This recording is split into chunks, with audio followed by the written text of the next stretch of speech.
Good morning. I'm Chris Langan. I'm a civil engineer. I work for Lamper & Earson here in town, a civil engineering surveying firm, and I lead our federal group. Hello, I'm Tom Sabota. I work for Super Associates, a full-service AE firm, and I'm a mechanical engineer by education, involved with the American military engineers for a long time. Hi, Joe Shields. I'm an environmental engineer. I work for OPPD. Really excited to hear your presentation. I'm Jimmy Brash, retired from the Corps of Engineers, where I was a military fuels engineer, and I got to travel worldwide. And I'm Bob Rump, civil engineering background, retired chief of engineering, Corps of Engineers here in Omaha. He wasn't my boss. One more thing, please, if you haven't done so already, silence your phones. And please do not walk out during the presentation, just for the preservation of their focus. All right, are you ready, team? I think so. You may be. Well, good morning, everyone. Thank you for coming to our presentation. We are Papillion LaVista Team 1, and this is our project, the bullet truck. I'm Leah Erlacher. I'm Seth Hensel. I'm Michael Longworth. And I'm Colby Wallace. All right, so what is the problem? So current semi-trucks are currently responsible for 72% of all American shipping. They currently impact the economic infrastructure in our country, as well as provide support for companies and consumers alike. Although given their involvement in our infrastructure, they are currently inefficient, unclean, and also outdated. So why is this a problem? Current semi-trucks contribute to the degradation of our environment via carbon emissions. They make up about 60% of all particulate emissions of vehicles on American roads, as well as an overall 7% of all greenhouse gas emissions in our country. Additionally, with the cost of diesel fuel rising, the cost of shipping continuously rises, leaving companies and consumers to battle these rising prices and keep up. Also, with the switch from combustion engines to electric vehicles, semi-truck technology is being overlooked and is becoming more and more outdated. This all leads to a system that is relatively inefficient and requires an update. To solve such a large problem, we had to start somewhere. Here are several of our initial solution ideas. One of our first ideas was a switch to a hybrid semi. This would use a much smaller displacement diesel engine tied to an electric generator to help supplement battery charge and power our motors. We decided to go against this instead, as we figured the swap to electric would future-proof and make more sense in the sustainability run in the long run. Another issue we wanted to address was with the aerodynamics of a current semi. Current semis have 5 major air gaps that majorly increase drag, those being in the front, the back, below and above, as well as in between the cab and the trailer of the semi. And all of these lead to a high coefficient of drag. Current models have a coefficient of drag around 0.6 to 0.7. And using our software available to us, we wanted to design a model with a drag coefficient of around 0.32, which is roughly half that of current semis. To do so, we took inspiration from Formula One cars, race cars, and other supercars. We believed that these would give us the aerodynamics that we needed to make a sleek and modern design. However, we didn't like the look or the functionality of this model, so we ended up scrapping it. We also wanted to make changes to the structure of the semi itself. Since their conception, semis haven't seen much improvement. We wanted to modernize current features as well as include new technologies to bring the semi into the modern landscape. One such technology is with the material that the semi is made out of. We wanted to use recycled automotive steel and recycled automotive aluminum for the frame, as well as bamboo to sheathe both the cab and the trailer. We believe that this would allow us to increase our sustainability as well as decrease weight, since bamboo grows very quickly and doesn't weigh as much as steel or aluminum, while it also has similar tensile strength to steel as well as greater compression strength. However, it does pose a significant risk of splintering in the event of a collision, so we chose not to incorporate it in our project. Additionally, during our brainstorming, we wanted to include alternative energy concepts within our model. We decided to research some concepts in solar, wind, piezoelectricity, and then regenerative braking as well. So for our first concept with solar, we wanted to line the top of our trailer with solar panels. We had about 360 square feet of space to work with. We hoped that these would provide power to our batteries as we were driving. The second concept we looked into was wind. We wanted to place a conceptual wind turbine in the front grate of the semi, where the engine would normally be. It was modeled after a vertical air wind turbine and would act similar to a water wheel and capture air as we drove forward. Unfortunately, this created a lot of drag, something that we wanted to reduce in our aerodynamics research, and so it was not efficient enough to justify its inclusion. A third concept we had was piezoelectricity. We would place piezoelectric panels in the bottom of our trailer. These would hopefully capture some of the energy from vibrations of the cargo as well as the truck as it drove across the road and convert this into energy that we could use to charge our batteries with. Unfortunately, these panels added a significant amount of weight to our design and were not efficient enough to include. And a fourth concept was regenerative braking. In modern day electric vehicles, regenerative braking is used to recapture some of that energy lost due to friction in the braking process.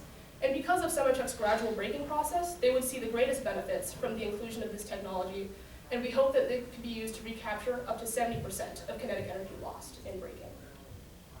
In our semi-truck, we wanted to implement a modern, sustainable battery system.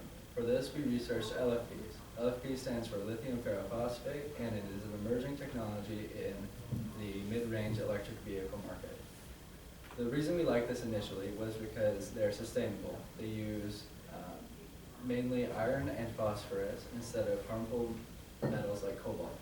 Cobalt is a problem because it's mined overseas where it's unregulated and often unethical, as well as causing major local environmental damage.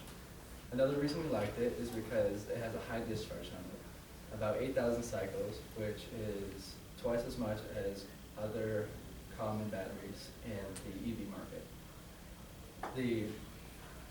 We were not able to include these into our design because they're too heavy to justify in a long-range commercial vehicle. So overall, when we finalized our features, we decided we wanted to modernize all of the onboard truck technology. We did this mainly by making our first switch to an all-electric model. We also made many aerodynamic improvements to increase our efficiency, as well as we created an adjustable range with our modular batteries that we'll go over. And then we also supplemented our switch to all-electric with alternative energy concepts on board. And all of this would allow for a seamless shipping system while operating cleanly and efficiently.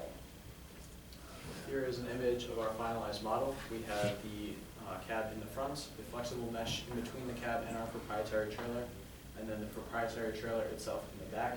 Our cab would be functional with a classical trailer model as well as on its own due to the auxiliary battery storage underneath the cab located in the frame. And then our finalized aerodynamics. Hence the name of our project. We started with the aerodynamics of a bullet train, a highly efficient and modern vehicle. This design has little to no air pockets and cuts through the air like a knife. And it also has a modern and sleek appearance to appeal to consumers as well. Here is a render of our cab. It has a smooth, curved front, as well as a panoramic windshield to increase the driver's view range while driving.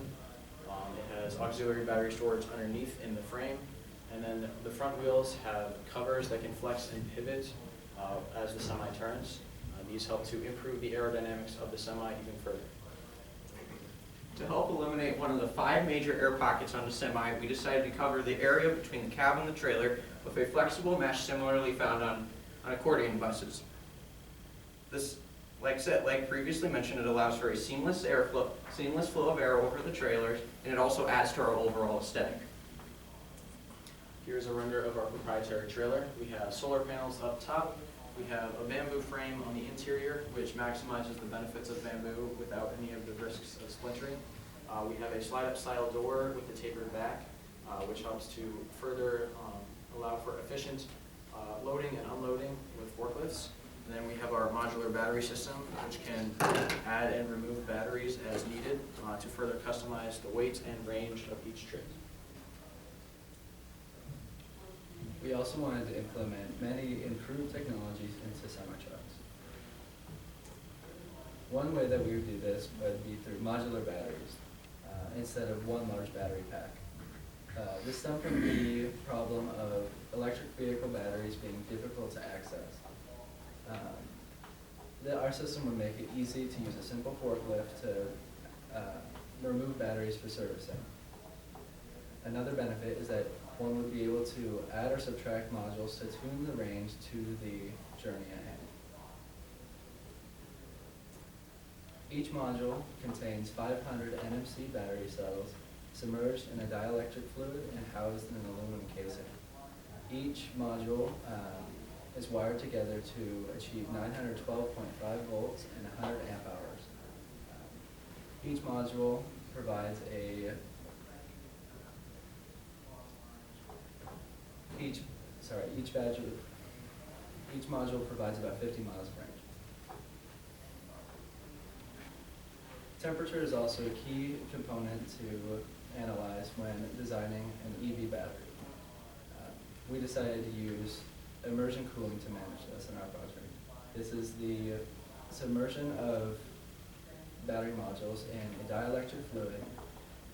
This allows battery cells to keep a consistent temperature across the pack and allows for fast charging because of its high heat capacity. We also have made it sustainable by choosing a fluid that is made from vegetable oil and can biodegrade in as little as 10 days. For our design, we've implemented a nickel manganese cobalt battery chemistry instead of LFPs. This is because they have a high energy density and are relatively lightweight. They also have a mid-range discharge number at about 5,000 cycles. They are also sustainable, as although they do use cobalt, they use much less of it than many other common lithium-ion batteries in the industry. To perfectly pair up our batteries, we had to find a powertrain that would work. We ended up going with 3 permanent magnet brushless motors that would be situated behind the cab here. These motors have a peak current draw to maximize efficiency and maximize power. Each motor is tied to a single-speed electronically controlled transmission. This whole setup makes over 2,000 horsepower and nearly 2,000 foot-pounds of torque, well over the current industry standards of trucks today. Additionally, with our alternative energy, we wanted to include solar panels across the top. We would utilize new, thin automotive solar panels for this purpose, and they would mainly power accessories within the cab and would provide a supplemental charge of about 57,700 watt-hours per day, given enough sunlight. To help seamlessly integrate into the modern trucking industry, we wanted to have our trucks ready and equipped with common modern softwares used on the market today. We also would plan to keep our truck up to date and ready for any new and emerging softwares.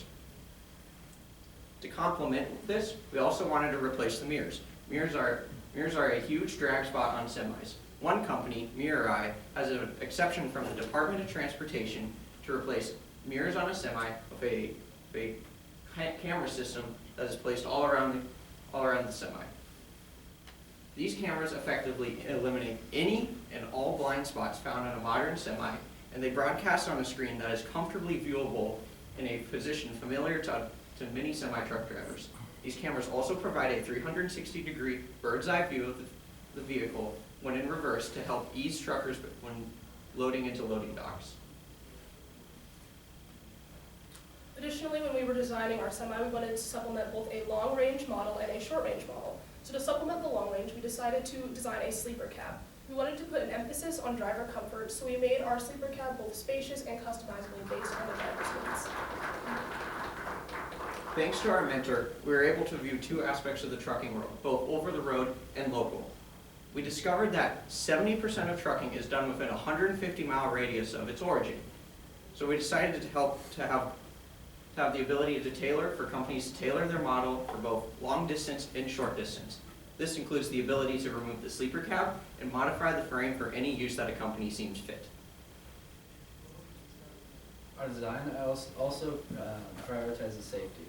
This is done through features such as lane keep assist, drowsiness warnings, and a head-up display which all prevent distraction and keep the driver focused on the road. It is also fire safe because of our immersion cooling system, which prevents fires, and in the case of a battery puncturing and causing a fire, it prevents it from spreading.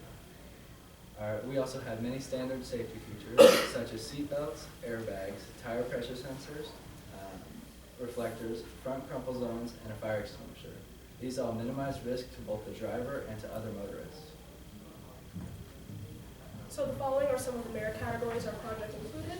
For applied sciences, we mainly calculated drag coefficients and necessary battery specifications for our model. We also estimated the output of our alternative energy concepts to see if they would be worth including, and also we estimated the weight of our semi. For innovation, we made multiple changes to the aerodynamics to make it more efficient, as well as created our modular battery system. And we also used the inclusion of modern-day trucking technology to seamlessly integrate with the current standard. For sustainability, we made a switch to an all-electric model, as well as increased our efficiency using the aerodynamics. And we also used environmentally friendly materials such as recycled automotive aluminum or treated bamboo. We also had our alternative energy concepts. We had a lot of research go into every aspect of our project. This mainly included current semi-models so that we could improve on their current design, as well as battery composition, energy regeneration concepts, and a lot of the semi-truck regulations in the United States. We wanted to make sure our model met all DOT regulations and to make it roadworthy if it were ever to become an actual thing. For technology, we had our immersion cooling of our modular batteries, as well as our side and rear view cameras to eliminate blind spots. We also had our regenerative braking and our treated bamboo as well. And as for our teamwork, we were a relatively small group, and this presented a couple problems based on the scale of our project. But we were able to tackle this with good communication. We communicated both in and out of the classroom with social media and daily team meetings. This great communication allowed us to tackle all parts of the project together and also helped us in our success with our project. We would also like to thank the following people: Mr. Dana Jansen, our teacher of our 4-year STEM Academy. He helped us get a lot of our ideas on paper and finalize a lot of the aspects of our project. We'd also like to thank Mr. Matikoff with Gaina Trucking and Excavating. He helped us tailor our project to the needs of the current trucking world, as well as pinpoint different aspects of our project that could be improved. We'd also like to thank Mr. Joe Luther, our English teacher. He helped us edit our proposal, and Mr. Evan Horak, who helped in the construction of our scale model. We'd also like to thank all of you for your time. Are there any questions?